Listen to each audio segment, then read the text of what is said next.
Welcome back to another episode of The Adversity Advantage. I'm your host, Doug Bopst, and today's guest is the Queen of Confidence, Serena Kerrigan.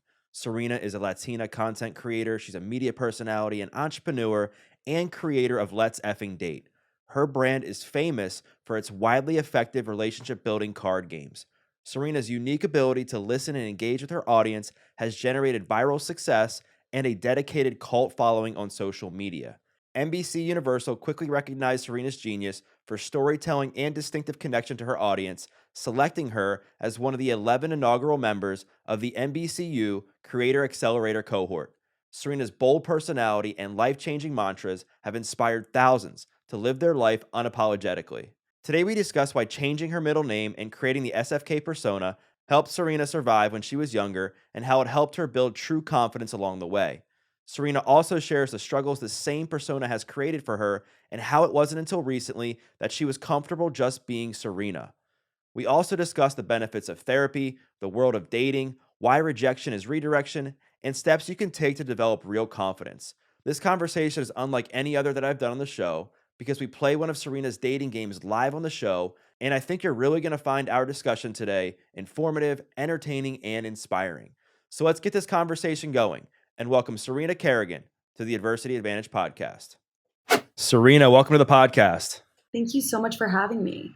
I'm excited to talk to you because you are the queen of confidence. And so many people, especially right now, I think, are just struggling with their self-worth, their self-esteem, and feeling confident about themselves. And I think like a good place for us to start is to talk about confidence and then how people can build confidence. Like, how does somebody know if they're actually confident? Because I feel like people can say that they're feeling confident, but they really might not be.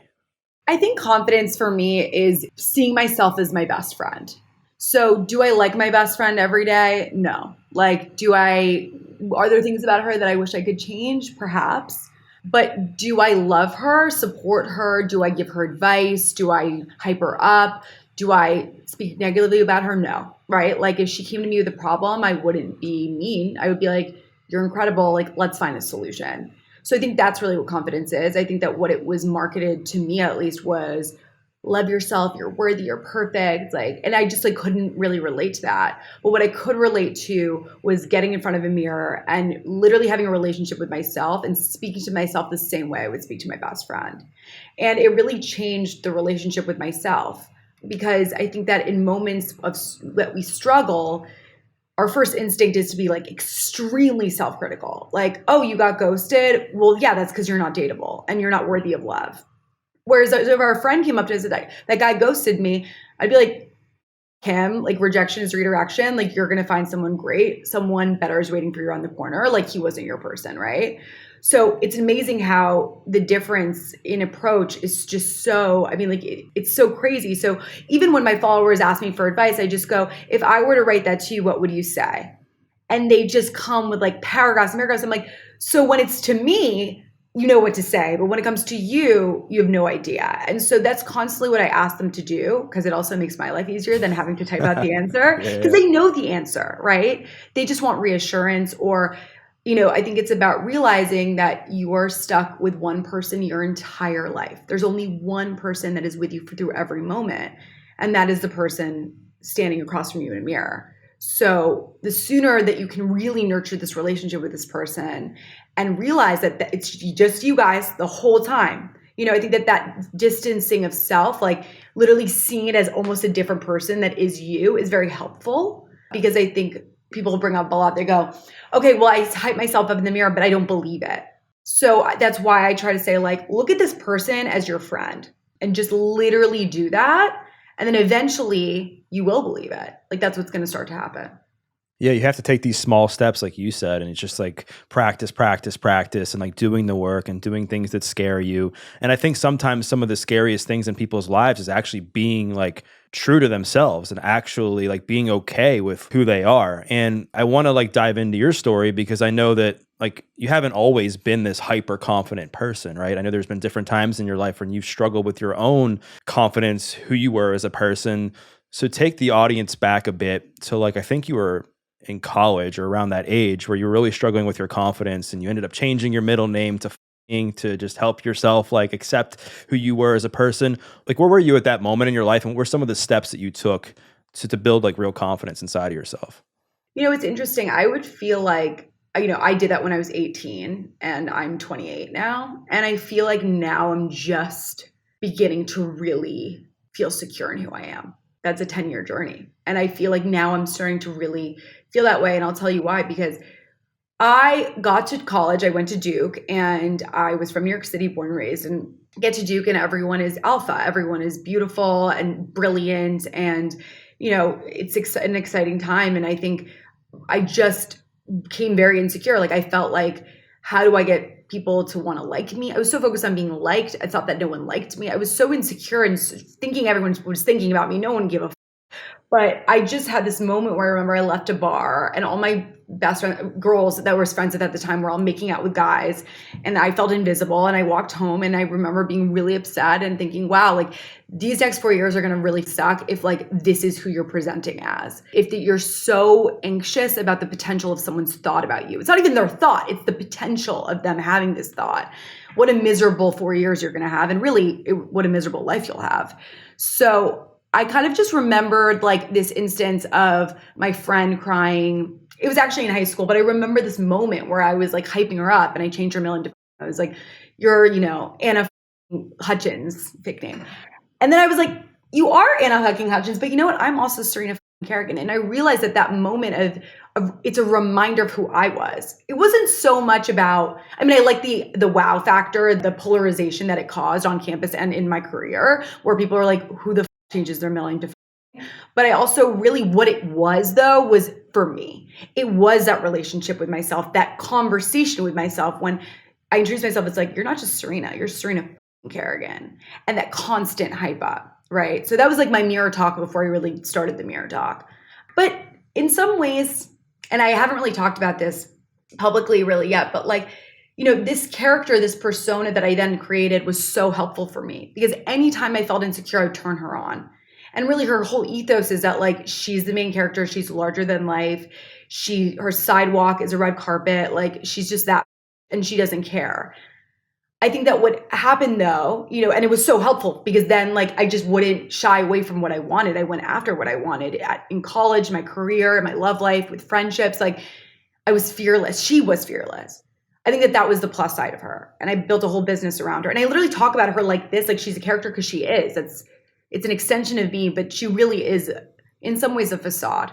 And so now that I'm nearing my 30s, I'm starting to realize that while she helped me so much, there's also the flip side is that like when I turn her on, I'm turning something on.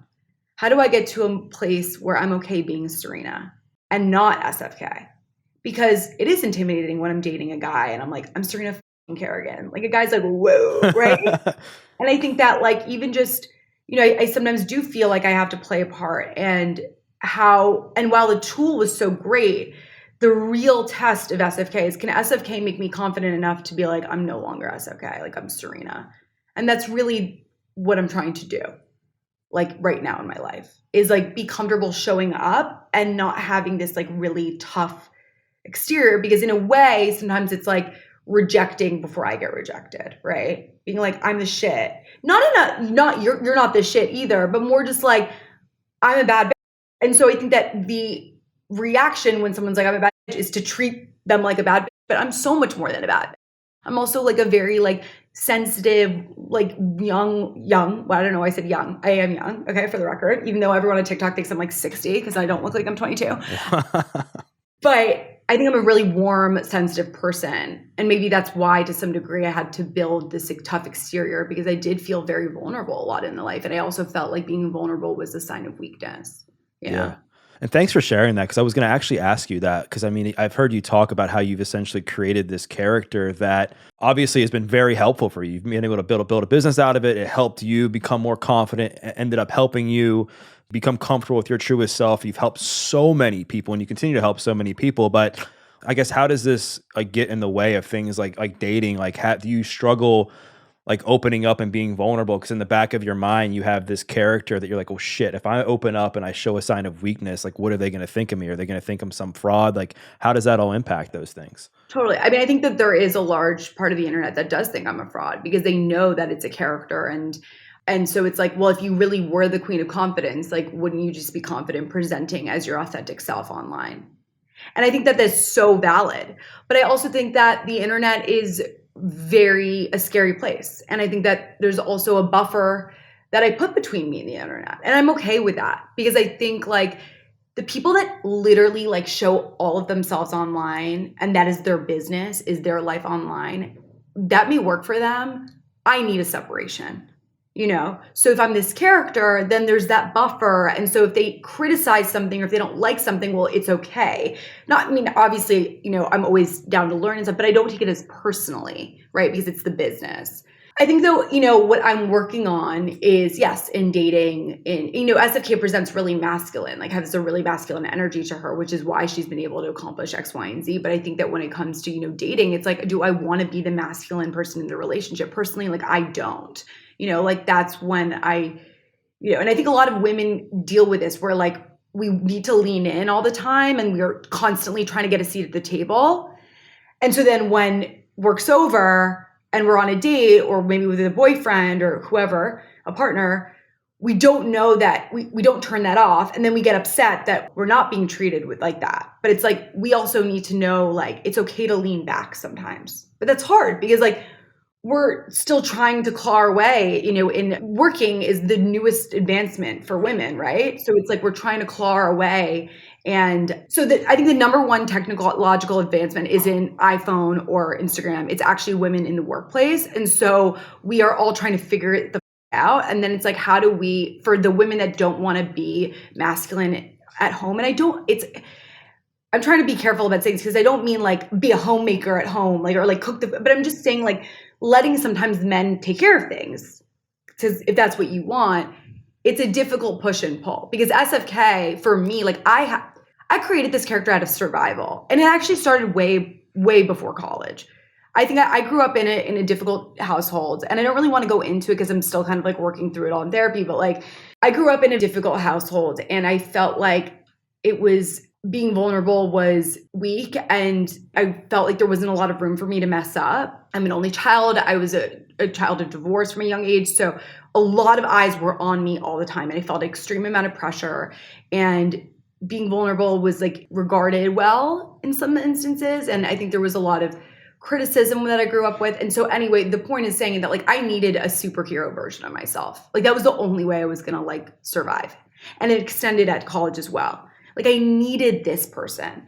And so it's like, what I'm dealing with now is like, how can that character help you show up authentically? Show up with a group of people you don't know and not extend your hand and be like, I'm SFK, which I stopped doing, but maybe I don't have to say SFK, but it's the energy that I'm doing, right? Because I think it's scary to be yourself. Like it is.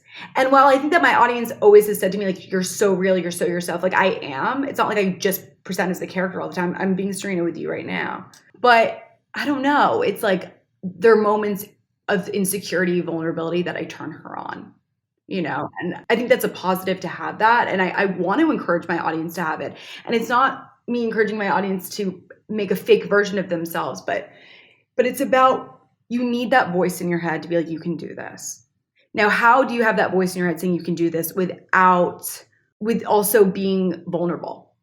Like that's what I'm working on right now. Yeah, there's a lot that you said. I think one of the things that stuck out to me, that I was having a conversation actually with a friend about this, to where like, because there's been so much advancement with women in the workplace, and obviously that's very good, it's also created challenges with women who like to be taken care of in like to step back, like you said, they value things like chivalry because that energy is just turned on to just go independence. I can take care of myself. That when you have a guy come along that like obviously respects what you do for work and like respects who you are, but like wants to kind of lead in the relationship, that can be very uncomfortable, right? So I'm glad that you brought that up, because I think a lot of people are having a hard time with that now. And the other thing is, I think it makes total sense based on what you said, that you created this character out of survival, given that you said you grew up in a household that wasn't easy, you struggled in childhood. And a lot of times what saves people is having like a mentor during that time and having people like that they look up to. And you created this mentor for yourself, if you will, that now in turn helps you out, but also helps so many other people like when they're struggling and they're having a hard time.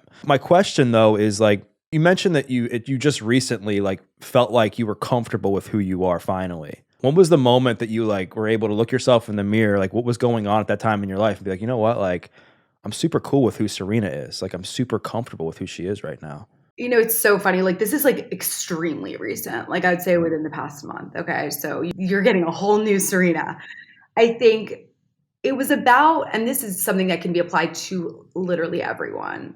There's a moment in your life. I think everyone is born with confidence. I know that for a fact because, like, you were born pure, like, you just are, like, you're ignorant of the world, of the issues of the world, of your place in the world, what you should look like, what you should be like, how you should talk, where you should work, who you should marry, etc. And then as you get older, there's a moment or there's an environment that you're in that suddenly makes you realize something is wrong or that you're not good. Every single child has this. It's impossible not to. Like, there's a moment, I believe firmly, that it could be from a comment, it could be not seeing yourself on the TV, it could be a parent, a bully. There's just a moment where, like, you're realizing that you're not good or you're other or something's wrong with you. I think that for me, it was really realizing that belief is just so not reality. And I always knew that, but it was really unpacking things from my childhood. And, like, if there's anything you take away from this podcast is, like, stop going to Starbucks, stop taking Uber, and get your ass to therapy. That's literally saying. But, like, this whole idea of, like, I'm a privileged white woman, so take everything I say with a grain of salt, but, like, I think that you prioritize what you want in life. I wish as a society, I think that we're getting so much closer, but, like, mental health, working through your childhood, everything is connected to your upbringing, everything. And so when I realized that so much of the way that I was dating SFK as this character, everything was so connected to things that I experienced in childhood that I never even talked about, right? Once I was able to do that and really understand that, like, what someone says to you isn't truth. It's their truth and it's their opinion or whatever, but you create your own truth.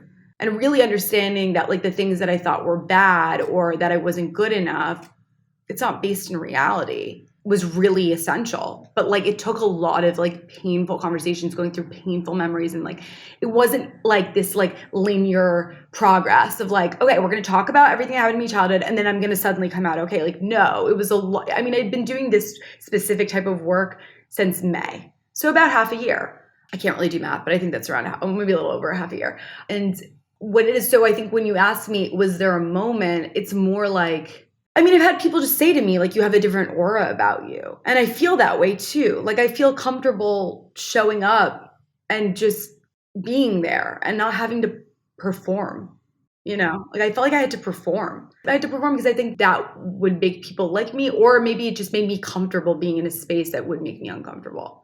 I think I weirdly have more social anxiety than I even realized, right? But I think that that's normal. Like, when we're human beings, like, we want to be loved or well received. Like, that's just an inherent thing. Like, we want to feel a part of something or someone. So it's like, how do you work through that? It's hard. I definitely relate a bit to what you said because, I was incarcerated on felony drug charges back in 2008 and I was heavily addicted to drugs. And I won't get too much into my story, but I ended up, like, changing my life, losing a bunch of weight, and then becoming a personal trainer. And that led to me doing what I'm doing now. And I made all these changes physically. I made some changes emotionally, mentally, but I never really, like, did the inner work. And I got to a place, like, emotionally where I couldn't figure out why I was always stressed, why I was always anxious, why, like, women would call me attractive and say that I looked like Mark Wahlberg. I would get all these compliments, but I never believed it. And I say this because I never believed it because I grew up significantly heavier than I am now. I was bullied a lot throughout my childhood, went through a lot of stuff growing up. That was how my brain was wired. So I just had, like, this level of cognitive dissonance, I guess, to where people would say all this stuff to me and I wouldn't believe it. And I was, like, trying to figure out, like, what the hell was wrong with me. And it wasn't until I was in therapy and my therapist sat me down and I was, like, trying to talk about anxiety. And she was like, no. Like, how did you grow up? And I was like, why does that even matter?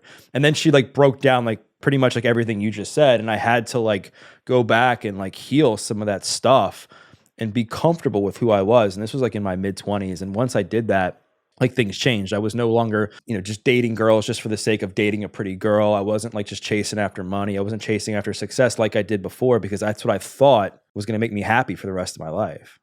Great. Like, same exact experience, really. Yeah. I think everyone has this moment. Like, everyone has this moment in childhood. and their upbringing. And it's up to you whether you're going to let it dictate the rest of your life or not. But I think the thing is, it's like, you seem, obviously, you're a seeker. Like, I feel like you like to seek answers. And so am I. I'm extremely I love to know more about myself and the world. I think it's about the people that don't want to see. Like, it's too painful. They avoid, and that's such a bummer. And that's what I really try to do with the work that I'm doing. It's like, I really, literally want to hold a mirror up to people. And people literally respond to me saying, it's too hard to look in the mirror. Like, I've been with clients. I mean, I used to coach during the pandemic a lot.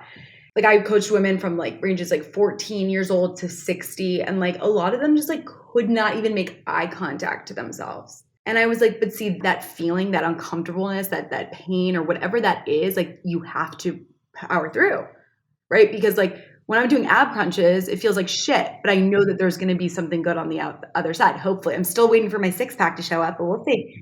But with that, I'm like, it's so uncomfortable to look at yourself in the mirror, then you have to do it. That's all the more reason. That's my POV. But I understand why people are like, nah, I'm okay. I don't want to. Well, and I think because people are just, unfortunately, they're afraid of that near-term, intense, discomfort that you feel initially, right? Because they're afraid that, and this is just based on my experience, maybe you've had the same experience too, that if you open up and you share and you're authentic about what's truly going on, not what you see on social media, not what you're telling your friends, what you're actually going through, that then you're going to be judged. And then people are going to think less of you and you're going to be somehow seen as broken that needs fixing, right? And I think that couldn't be further from the truth. And I think in life, unfortunately, there's paths that are hard. And the one path that's hard is going to therapy and doing the work like you described. And the other path is just sitting in that level 6 or 7 pain for the rest of your life because you just don't feel confident about yourself enough to believe that you're worthy of actually going and doing the work and seeing a therapist to try to unpack those things. And you're right, we have come a long way as far as advances in mental health and access. And I think we still have a long way to go, but I just encourage everybody, if they're listening to this or watching this, to ask for help if they need to. I want to ask you something that came to mind. So pre-therapy, what types of guys were you attracting? What kind of things were you settling for? What kind of what was the biggest limiting belief or thought that you've had to overcome throughout this whole process? I want to start off by saying I've been in therapy since I was 7 years old. Okay. So I've had, I think, about 5 really instrumental therapists in my life. And because I think this comes up a lot for people, I don't need therapy anymore. I took a break because I felt like I kind of hit a dead end with a therapist. And then I started with a new one because of what I'm about to tell you. Because in my dating life, something wasn't sticking. And it was I unlocked a room to fucking Narnia. It was insane. So I think that's just something I want to say to people if they feel stuck. Sometimes you just got to go to a different therapist or take a break, but the work is never done. I really believe that. When people are oh yeah, I'm over, I'm done, I'm worked out. I'm the work is never done. But I'm also someone who hates being complacent. And I always think that I could become a better version of myself. So for dating, I started to, a lot of it came with this whole masculine feminine phenomenon we've seen a lot on TikTok. And there's this podcaster, her name's Anna Rova. I really like her. And she, my friend was oh, you should listen to this podcast. It's interesting. And it was that. It was about, I'm someone who appears to come off very masculine energy. I think SFK is. And it's really helped me succeed in business and in life. But I've said but I want to be taken care of. I want to, go on a date and the guy chooses a restaurant and chooses what we're eating. That personally, I hate picking the food on the menu. It gives me anxiety. I don't want to choose. I make decisions all day. I just don't want to choose. Okay. So I looked at all of the men I've ever slept with. I looked at the list because I'm Samantha Jones from Sex and the City. And SFK is really. So I've documented literally everything. I just and I'm pro sexual fluidity and positivity, but that's kind of besides the point. Anyway, I looked at the list and I just I saw a common denominator, which was the majority of the guys on the list were way younger. Not I think men mature 3 years slower than women. So if you do the math, a couple years younger than me, a good handful, 3 years, right? And I'm not equating age with maturity, but I am to some degree, I think. I don't know if you agree or not, but there's some degree. Yes, there are exceptions to every rule, but for the most part, to me in my dating life, there's a difference between dating a 27-year-old and a 35-year-old. Massive difference. So I just noticed that the majority of the guys on the list were a lot younger than me. And I'm 28. So like dating a 25-year-old, like what? Like, I don't know. They're not men yet. They're not men yet, I don't think. They're not established in their career. I think men feel like men when they're like in their career and they're, in a position of power, right? And for the most part, I don't think men are there yet. And so that was like one thing, but that would actually manifest because I'm not like judging a guy dating him based off of like where he's at in his career by any means, but it would manifest in like, me wanting to be taken care of, and sometimes feeling like they were more beta and they wanted me to handle it all. And I resented that because I was just like, for example, this is a good example. I was, this guy asked me on like a third date, to go out to dinner in New York City, which is where I live, and said that he couldn't find a restaurant to make a reservation, which in New York City, I find hard to believe. So I was just like, oh, really? Like, this is not my problem. Like, you're taking me out. Like, it's just not. But I was like, oh, like, and I suggested a restaurant. He was like, great. So he booked it, and then we get to the restaurant and he's just like, I was like, listen, like you order like whatever. Like I like everything. I literally eat everything except for like celery, like go for it. It's so random. And he was like, wait, what do you mean? You're going to make me order? So that I didn't like. But then, the night ends and he gets the check and he pays for it. And then he goes, well, had I known you were going to pick the most expensive restaurant in New York. By the way, it wasn't. It was like $100 each. I just want to say it for the record, which is expensive, but in New York, that's actually pretty reasonable if you have an entree, appetizers, 2 drinks, okay? Also, like, yeah. By the way, like, it isn't the most expensive restaurant in New York, but like, yes, like, I expect that you're courting me and that like, you're going to take me out to nice places. One, that's just something. But also, if he had taken me to McDonald's and was like, we're ordering the number 5 on the menu, it's amazing, I would have been elated. Why? Because he had the confidence and just like he made the decision. Like he was confident in that and like he was excited to show me something. This felt very like, I don't know, and then criticizing me for a suggestion that I didn't even want to make. Like when he said, can you suggest a restaurant? I said, I'm sure I'll love whatever you choose. Like I really tried to empower him. I don't want to empower him. I don't want to empower a man. I empower women all day. Those are the ones that actually need to be empowered. Right? So it's like, that's what I realized, that there was this thing where like I was attracting men that were maybe should be my clients. I'm just kidding. But like I was attracting men that like I was the alpha and I don't want to be. And then like, do you think that it was because people like some of these guys knew who you were and they were like, oh, like she does well. She makes good money. She's got a big social following. Like she can figure it out. Or do you think that they were intimidated? Oh my God, I think they were intimidated. And I think that I'm also learning, like when I think about that date, I really shouldn't have ever even picked the restaurant. Like I really shouldn't have. And I'm not blaming it on myself, but that kind of just said it all for me. Like this person wants the woman maybe to make the decisions. Maybe that has to do with how he was raised by his mom. Maybe she made all the decisions for him. Who knows? Or maybe he wants me to make all the decisions because it's dating SFK and it's fun. It's a thing in New York, whatever.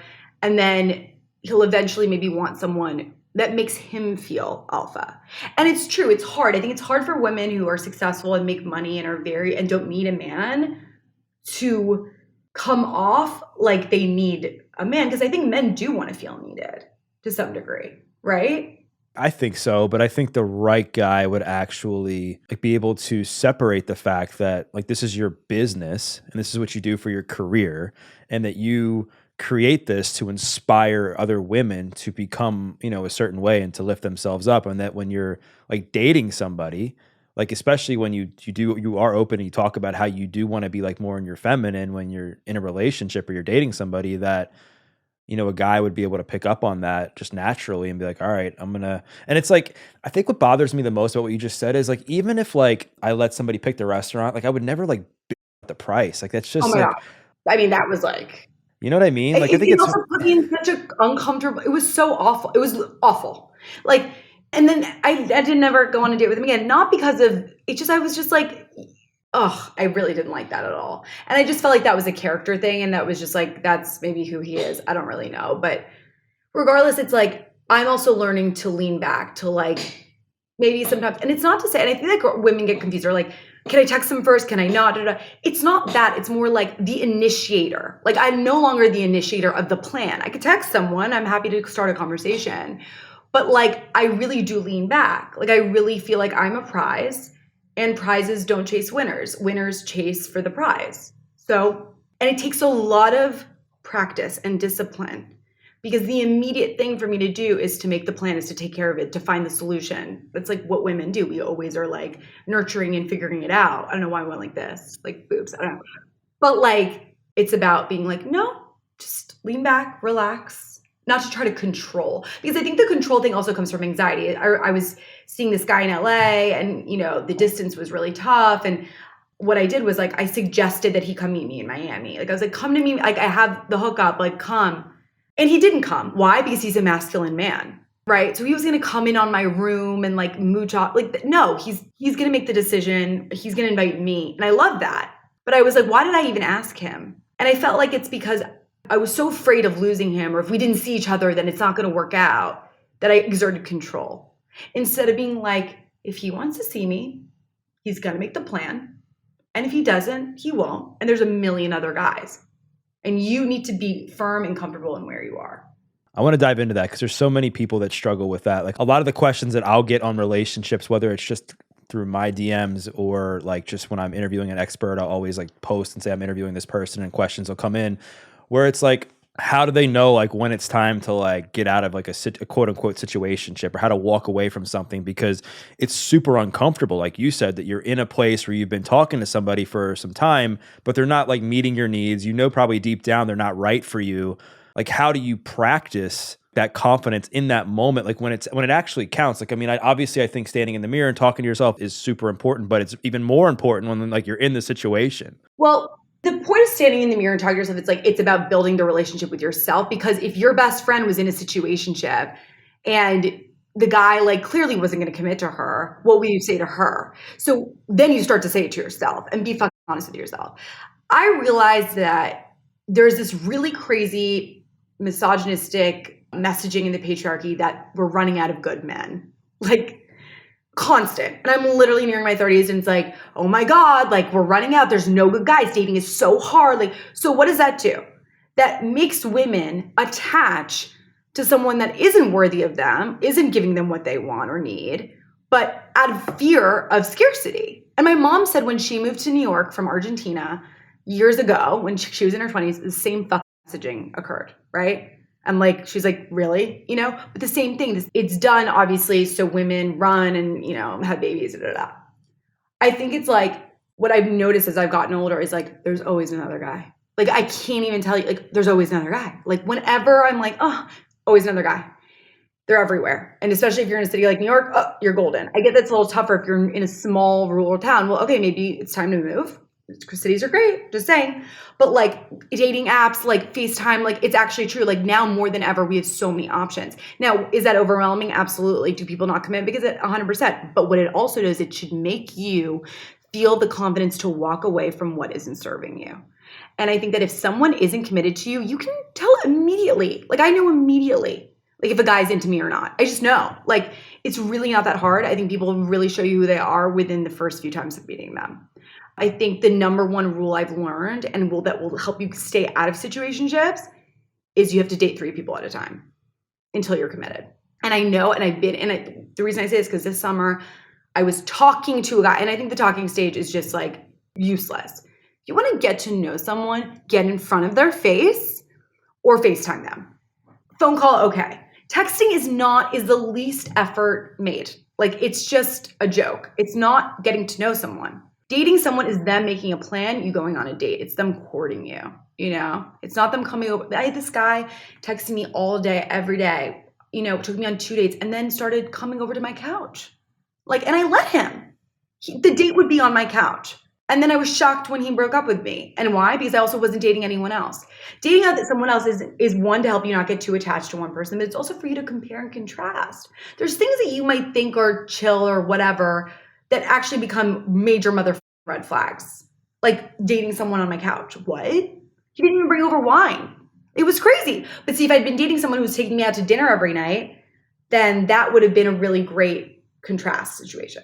I think with situationships, like, it's just like, you need to feel safe in a relationship, And even with this new kind of Serena, like I was dating this guy recently and he opened up a lot about his family on the first couple of dates. And it took me like, it was like, I was actually really like, thought it was really attractive. Like he was so open and honest about a lot of the trauma experience as a kid. And so it was our third date and he asked me what I was doing for Christmas and I was ready to open up. I said, da, da, da. And he goes, here come the daddy issues. Wait, he said that to you? He said that to me. Wow. And I climbed into a metaphorical hole and just never came back out. And honestly, I never saw him again after that date because I was like, see, that to me, like, that's a non-negotiable. Like, you've opened up. I was ready to open up. You made me feel unsafe. Like, you did not make me feel safe, to be honest. And you made it a joke, and it was just such a gross thing to say. And so for me, like, I was like, it's just not going to work out. Like, I just know. Like, I know. Sorry. And maybe I think that some people might be like, oh, you're too tough. I had an instinct. No, I think you're right. I mean, I think that's hyper disrespectful for someone to say to anybody. It doesn't matter if you're dating them or not, to like when somebody is like opening up and being vulnerable with you about something, especially when you've already like heard and listened to that other person's side of things, and they say like they make a comment like that, which is very rude, stigmatized, like can be very hurtful. Sexist. Yeah, it's sexist because let's face it, I think like guys have mommy and daddy issues too. It's just not, I guess it's not as talked about as much because like it's so, I guess it's more generalist for people to think about the daddy issues in the case of a woman, but I know plenty of guys that have parental issues. I mean, you see it all the time. Yeah. Everyone has a parental issue. Every single person. Your parents fucked in one way or another, 100%. Yeah, so it was like, that to me was something that in the past, would I have let it slide? Yeah, I would have. Why? Because being with someone, dating someone felt better than being alone. And when you start working on yourself in therapy and in front of that mirror, you start to realize that like, I actually enjoy a night on my couch watching TV or a movie or reading a book and not going on a date with a guy who won't even like make me feel safe enough to talk about my past. Like, what is better? A lot of people would choose the guy because that gives them validation. So what I'm saying is if you really work on yourself, talk to yourself in the mirror, you start to give yourself the validation you so desperately need. We all do, right? Because we give it to everyone else in our lives that we love. So you give it to yourself. You get to a place where then you stop accepting less than what you deserve. You really do. I love this. You begin to do it for the plot, which is like the title of like it's like part of your brand, but it's also the title of your like live show that I know is coming up in March. I saw you just added another date. Congrats on that. But I think a lot of people struggle with this, Serena. Like a lot of people, they're afraid of the plot. They're afraid of like uncertainty. They're afraid if they're going to find love. They're afraid what their life's going to look like in like 10 years. So they don't walk away from that relationship. They don't say no. They don't take a chance on themselves. How did this all start for you? Like how did this all begin to come together? And then how has it served you as far as how much success you've had personally and professionally? I think like we're going to die. Sorry. Like we're all going to die. So really? Yeah. like, yeah, unfortunately. So really, like, what are you afraid of? Like I quit my job 2 weeks before lockdown, like unknowing, like didn't know, like quit my job, and it was the best thing that ever happened to me. Like literally, like the timing was perfect. While it was terrifying at the time, it was the exact right moment for me to launch what I wanted to launch. And so, I really just choose to see the glass half full in every situation. I believe rejection is redirection. I believe things that you could see as a setback is really furthering you on your plot. Like any main character in any movie, it's not all like amazing, right? Like they go through truly like different incidences. They go through heartbreaks. I'm literally writing a screenplay right now, but they literally like, there's conflict all the time. And that conflict builds their character, and it gets them to the happily ever after in the end. It gets them to where they want to be. And I think that if you can see yourself as the main character of your movie, of your life, and accept that, yes, like things are scary, but if you don't jump, you're never going to see the view. You're never going to see what happens next. You can't stay stagnant. That to me is worse than trying, because I don't believe in failure. I believe in lessons. I believe that everything is a lesson and that everything is pushing you further and further to where you're meant to be. And if you can really change that mindset, you can change your whole life and not be so scared, For sure. Yeah. I mean, and so like diving into that, like you've created this plot with your life that has started to unfold, and it's obviously had many ups. There's been some downs. What's a time that outside of like your experience in college and outside of like when you quit your job, where you've been in the thick of your plot and you've like been filled with worry, uncertainty, you've been in like a somewhat of a dark place. Like, what was that time like for you? And then like, how'd you get out of it? There have been many times that this has happened. I think I remember I really wanted to quit this is before I quit, but I really was like ready to leave my job. I was a producer at Refinery 29 for 3.5 years after I graduated from Duke. And I was really ready to go. And I got an audition for E! News to be a host of a show, a pop culture show. And I wasn't really like a pop culture girly, but like I loved being on camera, and I did tons of hosting at Refinery. So I fly to LA and I do the audition, and I had to do an audition with someone else auditioning too, which was such a mind fuck. I didn't audition that much in my life. Like I'm amazing at interviews alone, but like having to be with a competition was intimidating. And then we had to read a teleprompter, and like, I don't know, like that, again, that's not something I have practice in. Like I can spit out tons of opinions and facts, but like reading a teleprompter, a skill set I wasn't really privy to. So I fucked up the prompter on the first go, and like I could not get my confidence back. And I totally fucked up the audition. And I have a photo of me, and this is actually the stories in my live show. And my live shows is, yes, March 23rd is the new date in New York City. If you guys are here, I'll teach you literally how to become the main character of your life. But one of the commandments is rejection is redirection, because I thought that this moment, I remember texting my mom, and I have a photo of me sobbing, being like, I fucked up the one opportunity I had. The one opportunity I had to be a star, or to leave my job, or to be on camera. I literally said that. I believed it. Like I was like, how did I fuck this up? And you know, then I would say 2 months later, pandemic happens, lockdown, that show gets canceled.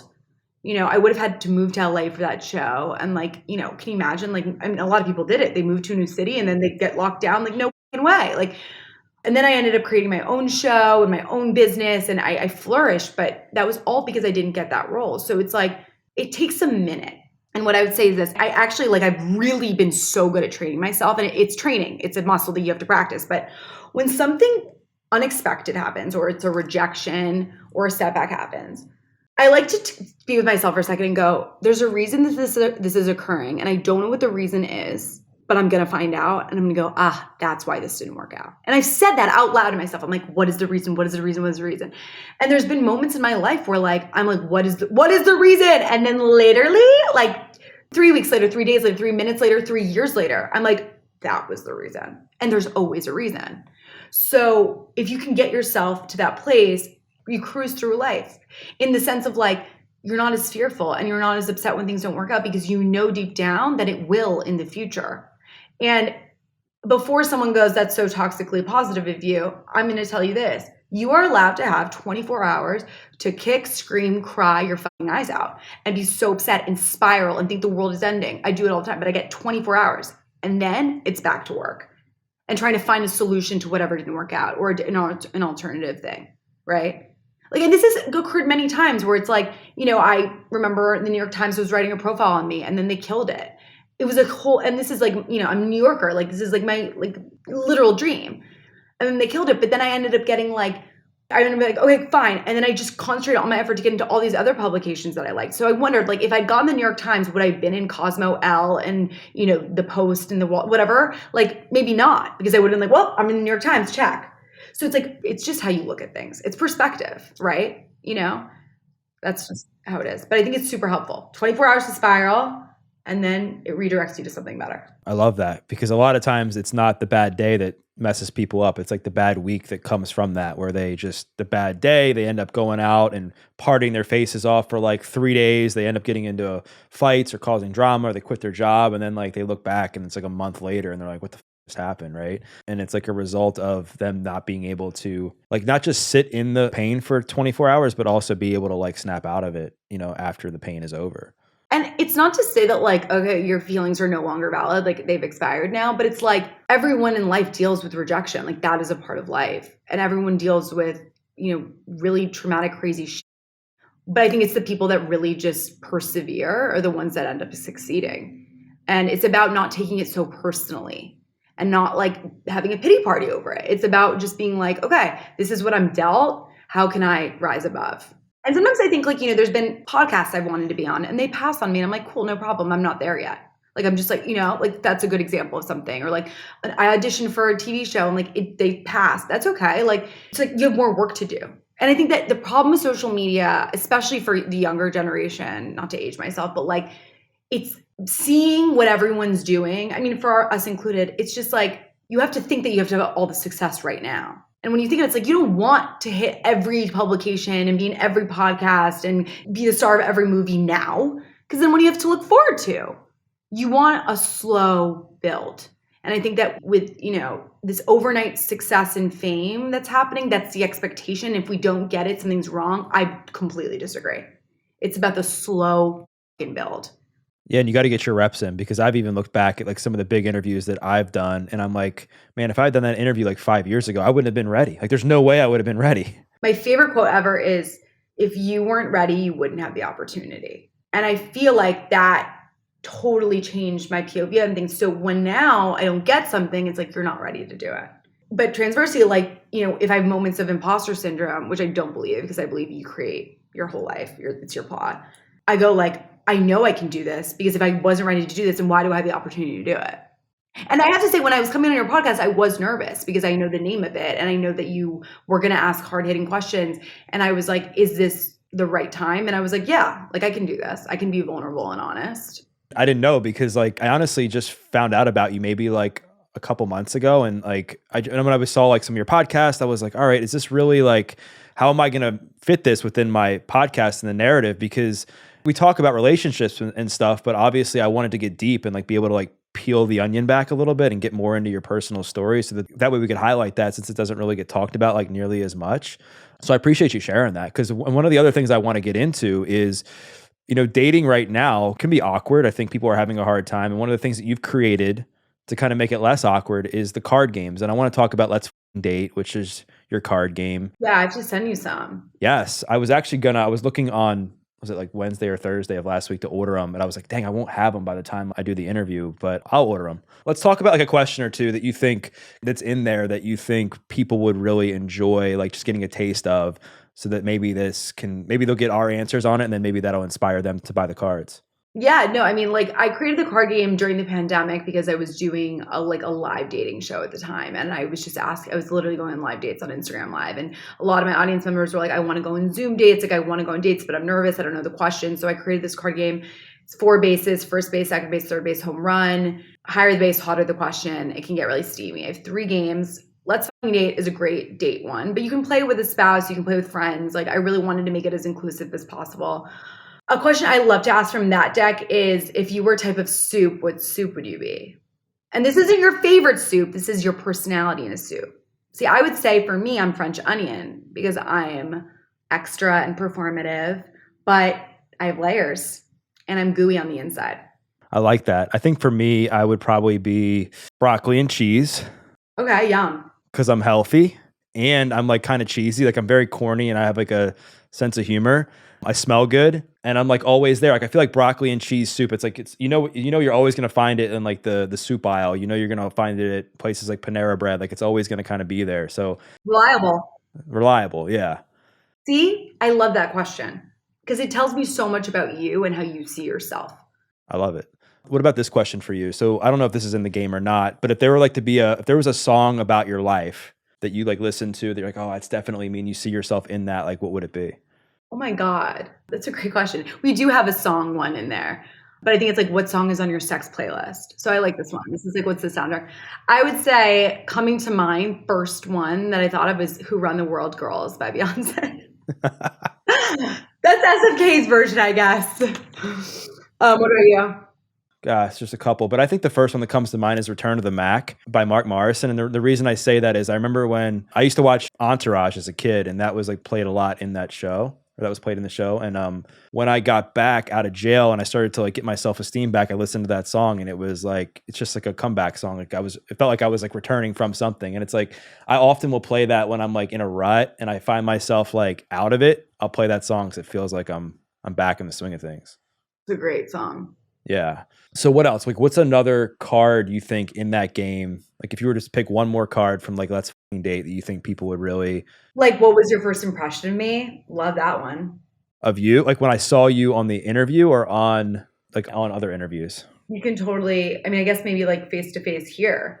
I don't know. I was expecting like SFK, if I'm being honest. Like I didn't know because like, you and I were not like, we haven't really like messaged on like social media, or this is the first time I've actually met you. So the only idea I have of you is like you online and on podcasts. And so I didn't know what to expect. But when I met you now, I saw this like cool, calm, humble, like confident, powerful, like female that, Wow, let's go. well, it was just different because like I wasn't expecting you to open up, like, because I think it's hard, I think, for people to open up when they've never met somebody. They're on a podcast that sometimes people have walls up. So I just was kind of surprised that you were able to open up in the way that you did.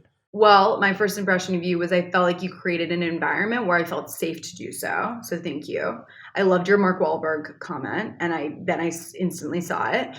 And then I felt like you were I've done a lot of these, and I felt like you did your homework, and it was really obvious, and the conversation just flowed. So I appreciate that.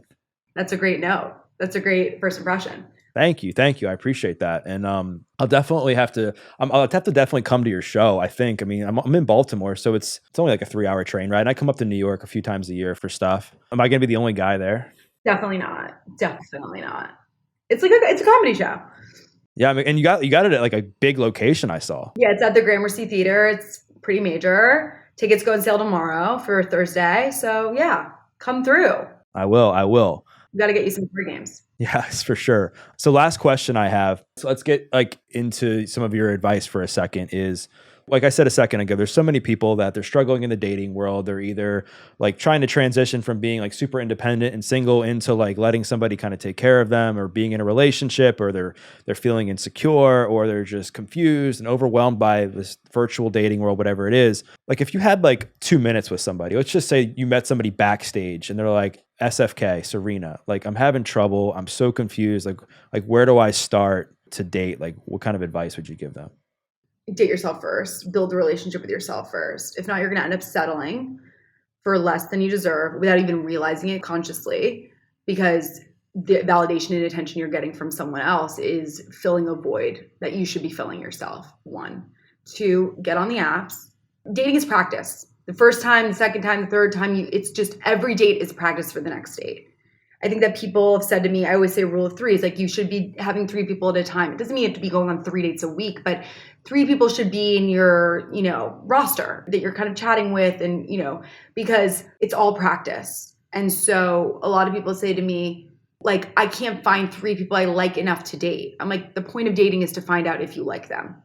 So don't create all these hurdles before you actually got to the date face to face.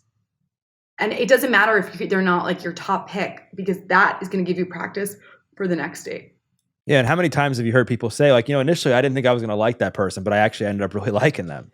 Every single time. And by the way, like, that's why when I did this dating show in 2020, like I dated 50 guys in a year, and they were all blind. Every date was blind. I didn't want to know, because I think that like it doesn't tell you anything. It's all about energy. And the only way you can feel an energy is if you're doing this, like talking face to face with someone. It's the only way. It's the only way, for sure.